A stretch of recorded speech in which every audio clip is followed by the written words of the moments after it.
اب یہ جو سینیریو بنا ہے 9 مئی کے بعد، یہ سینیریو ہم نے تو نہیں بنایا. ہم نے تو خان صاحب کو مشورہ نہیں دیا تھا کہ آپ بحران پیدا کرنے کے لیے اپنی حکومتیں توڑ دیں. ہم نے ان کو مشورہ نہیں دیا تھا کہ وہ قومی اسمبلی سے استعفے دے دیں بحران پیدا کرنے کے لیے، صرف کہ کرائسس آ جائے. ہم نے تو نہیں ان کو کہا تھا کہ آپ 9 مئی کریں. اب 9 مئی کے واقعات میں جو ملوث ہیں وہ ان کے لیڈرز، ان کی تو ویڈیو کلپس موجود ہیں. اب اگر آج آپ کہہ دیں جی یہ مسلم لیگ نون نے کرایا تو لوگ ہنستے ہیں ان کی اس بات پہ کہ یہ ہولڈ آن، وہ ہنستے ہیں لوگ اس بات پہ کہ یہ کیا کہہ رہے ہیں. آپ کے برانڈڈ لوگ، آپ کے نمایاں لوگ جو ہیں، کوئی اندر موجود ہے کوئی باہر موجود ہے. ہم نے بھی مارشل لا بھگتے ہیں، بہت بھگتے ہیں، بڑی مار کھائی ہے، فزیکل ٹارچر بھی برداشت کیا، سب کو پتا ہے. تو ہم تو اس طرح کی ہم نے کوئی حرکت نہیں کی. ہم نے تمیز کیا مارشل لا کیا ہے اور پاکستان کی فوج کیا ہے، اس میں تمیز کرنی چاہیے نا.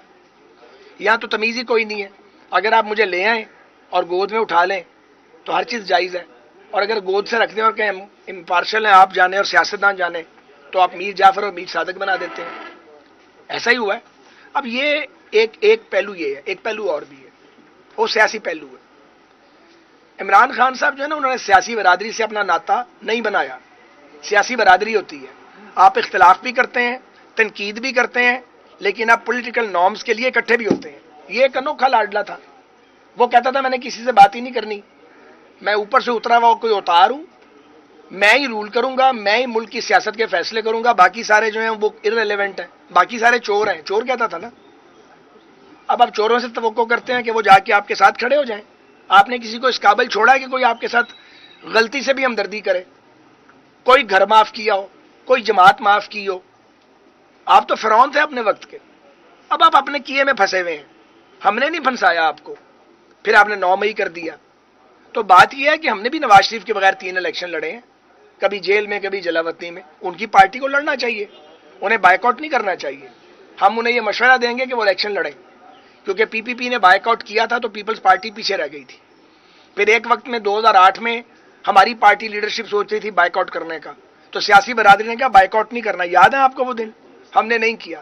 رزلٹنٹ نے ہماری 81 سیٹیں آئی نیشنل اسمبلی میں، جس کے بعد ہم نے 3-4 مہینے کی ایک پی پی پی کے ساتھ مل کے حکومت بنائی. پھر وہ ججز تحریک کی وجہ سے ہم باہر آ گئے. تو اب پی ٹی آئی کو الیکشن لڑنا چاہیے، انہیں بالکل بائیک آؤٹ نہیں کرنا چاہیے، اور انہیں اپنے جو بھی ان کے ووٹر ہیں ان کی توقعات پوری کرنی چاہیے. ہمیں اپنے ووٹر کی کرنی چاہیے. پھر جب نئی اسمبلی بنے گی تو نئی سیاست شروع ہوگی اس کے اندر. ہم بالکل نہیں چاہتے کہ کوئی جماعت سیاسی انتخابی عمل سے باہر رہے.